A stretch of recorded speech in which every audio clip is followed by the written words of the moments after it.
They did not tighten the embargo. They rewired the entire global financial system around it. And within 48 hours, banks on 3 continents started walking away from Cuba without a single phone call from Washington. If you have been following what is happening in Cuba, hit like right now so this reaches people who need to understand what just changed. This is not the same story you have seen covered elsewhere. Stay with me. For 67 years, the American embargo had a ceiling.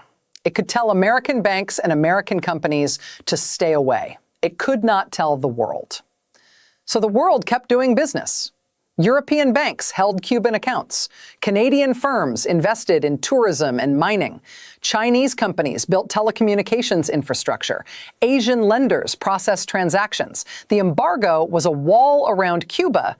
The rest of the planet walked around it freely. That workaround was not a glitch. It was the entire lifeline. And it worked because of one legal firewall. A foreign bank could serve Cuba as long as it never touched the US dollar system or routed transactions through American institutions. Many banks built dedicated subsidiaries specifically for that purpose. The subsidiary handled Cuba, the parent handled everything else. That separation was the thread that kept Cuba connected to the global economy for nearly 7 decades. On May 1st, that thread was cut. President Trump signed an executive order using the International Emergency Economic Powers Act, a legal authority typically reserved for active national security threats. The order does not touch the embargo itself. It does something far more powerful. It tells every bank on earth, regardless of nationality, regardless of jurisdiction, that if you process a significant transaction for a Cuban government entity, you lose access to the American dollar clearing system, period. Comment below right now. Did you know the US dollar clearing system controls this much of global finance? Because most people have no idea. And that gap in understanding is exactly how this happened without anyone raising an alarm in time. Here is why that threat has no counter. Dollar clearing is not American infrastructure in the way that an American highway or an American port is American. It is the operating system of global commerce. Every major bank on earth needs it. International trade runs on dollars. If you cannot clear dollars through New York, you cannot function as a global institution. You are not a smaller bank. You are not a regional bank. You are effectively not a bank at all. So foreign institutions faced a binary choice: keep a few $100 million in Cuban deposits or keep access to trillions in daily dollar transactions. There was never a real decision to make. Panama's Multibank suspended all Cuban government accounts on May 4th. Spain's Banco Sabadel followed on May 5th. HSBC began what banking sources described to the Miami Herald as a comprehensive review, which in corporate language means preparing to exit. Bloomberg reported at least 3 major European banks with Cuban exposure launched internal reviews within 24 hours of the order. One unnamed executive told reporters his institution planned to exit all Cuban operations before the end of the second quarter. They did not wait for enforcement letters. They did not wait for a deadline. They got out ahead of it. Because when the risk is existential, you do not calculate. You leave. Here is what that collapse looks like when it moves from finance into daily life. And I need you to understand this part clearly because the abstraction hides what is actually happening to real people. A Canadian company has a contract to sell wheat to Cuba. The Cuban government holds an account at a European bank. That bank now faces the choice described above. It rejects the transaction. The wheat does not ship. The payment does not clear. The deal dies. The wheat stays in Canada. Now run that same scenario across every international transaction Cuba conducts. Medicine imports, fuel purchases, spare parts for power generators, agricultural machinery. Every single payment Cuba needs to make to the outside world now runs into the same wall. Not because the goods are banned, because the money cannot move. The Cuban central bank released a statement acknowledging what it called temporary disruptions in international payments. That is the language a government uses when it does not want to say what is actually happening. What is actually happening is that Cuba's remaining financial channels collapsed in under a week. Remittances compound this directly. Cubans abroad, many of them in Florida, send money home through transfer services that relied on foreign banking channels. Those channels are closing. A grandmother in Havana who depends on $200 a month from her family in Miami may no longer receive it. Not because the family stopped sending, because no institution will process the transfer. The Treasury Department says these sanctions target the regime, not the people. But the mechanism does not distinguish between them. When a hospital cannot pay for imported antibiotics because no bank will process the transaction, the regime is not the one going without medicine. The people with the least ability to absorb the cost are the ones absorbing it entirely. This order did not arrive alone. It is the second phase of a strategy that began in January, and the phases are engineered to reinforce each other in a specific sequence. The first phase was fuel. After the removal of Venezuelan President Maduro, the Trump administration cut Venezuelan crude shipments to Cuba. Venezuela had been supplying roughly 80,000 barrels daily against a requirement of approximately 100,000 barrels to maintain basic infrastructure. The shortfall produced immediate consequences: rolling blackouts of 8 to 18 hours, fuel rationing, public transportation collapsing.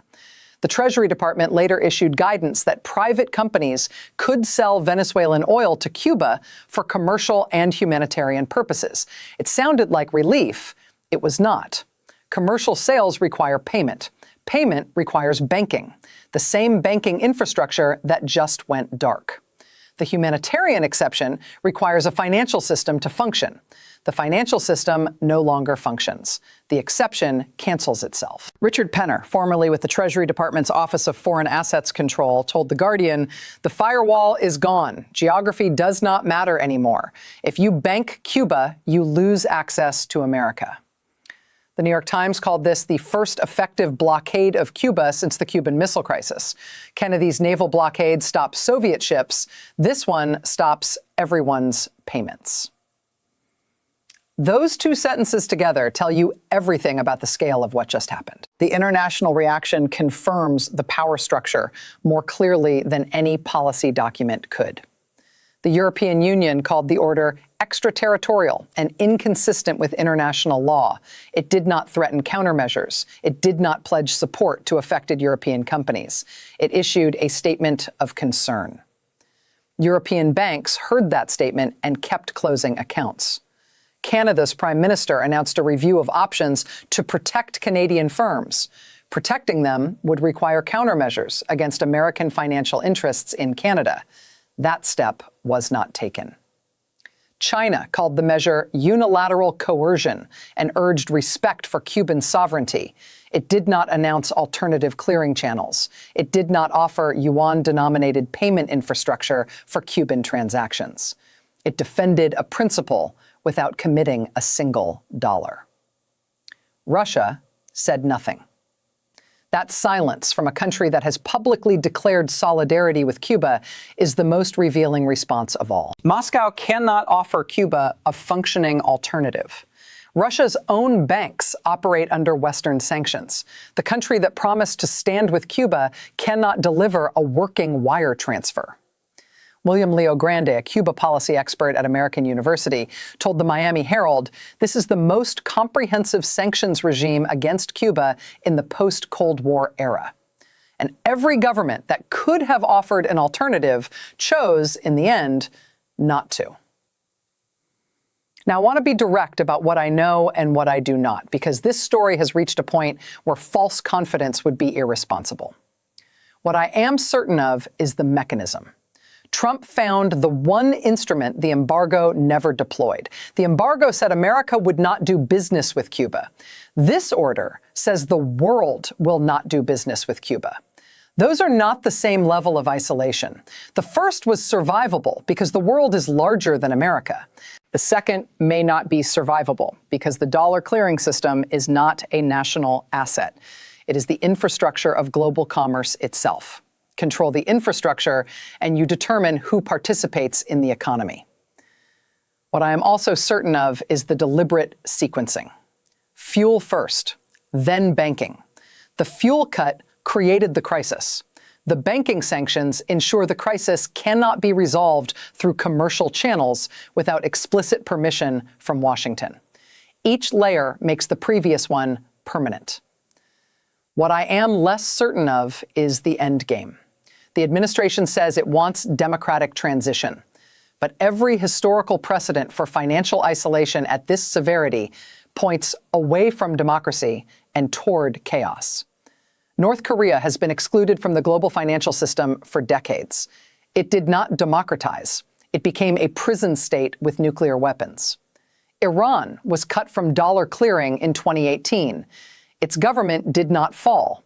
Its population suffered. Venezuela, under sanctions, has produced humanitarian catastrophe without producing regime change. The pattern across every case is consistent. Financial exclusion devastates populations. It rarely removes governments. The people who run authoritarian states have access to black markets, cryptocurrency, informal channels, and willing intermediaries. The people who do not run anything have none of those options. Cuba's government will find ways to move some money. The 11 million people who depend on formal banking, imported food, imported medicine, and monthly remittances will not. And here I want to make a comparison that is uncomfortable but necessary. I will make it carefully because the situations are not identical, but the mechanism is. In the 1990s, the United States imposed comprehensive sanctions on Iraq to force Saddam Hussein from power or compel disarmament.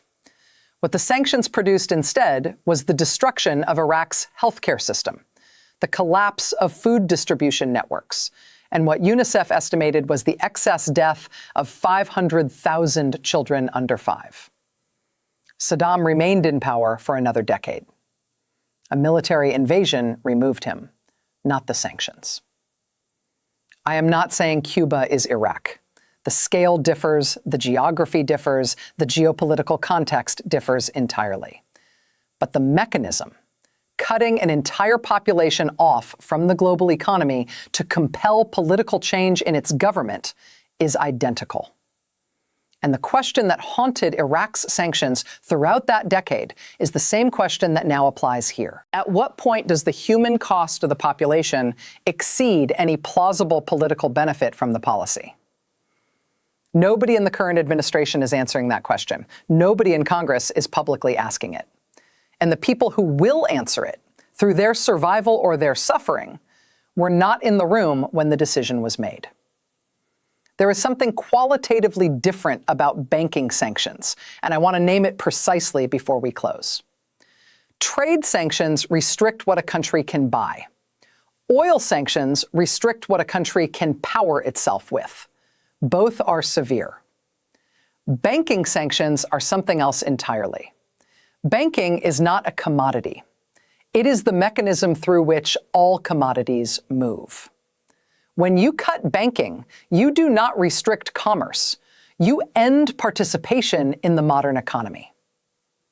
Cuba has survived 67 years of embargo, the collapse of the Soviet Union, the special period, a global pandemic. In every previous crisis, money moved. Slowly, inefficiently, through workarounds and intermediaries and parallel systems.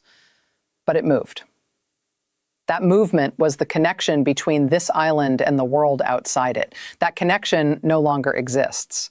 And I genuinely do not know what Cuba becomes without it. I do not think anyone does. Not in Washington, not in Havana, not in the foreign ministries that issued their statements and returned to their desks. 11 million people woke up this week in a country that cannot process an international payment. That fact, more than any naval deployment or diplomatic ultimatum, may be what determines everything that comes next. I want to hear from you, and not just the analysis this time. Is there a version of this where the financial pressure produces real democratic change and Cuba becomes something better? Or is this the early chapter of a humanitarian catastrophe that will define this era the way Iraq sanctions defined the 1990s? Tell me in the comments. Every response shapes how we cover the next development. If this gave you something that the mainstream coverage did not, tap like once. That single tap is what tells the algorithm this story matters. We update our analysis daily as this situation develops, and every new layer has been worse than the one before it.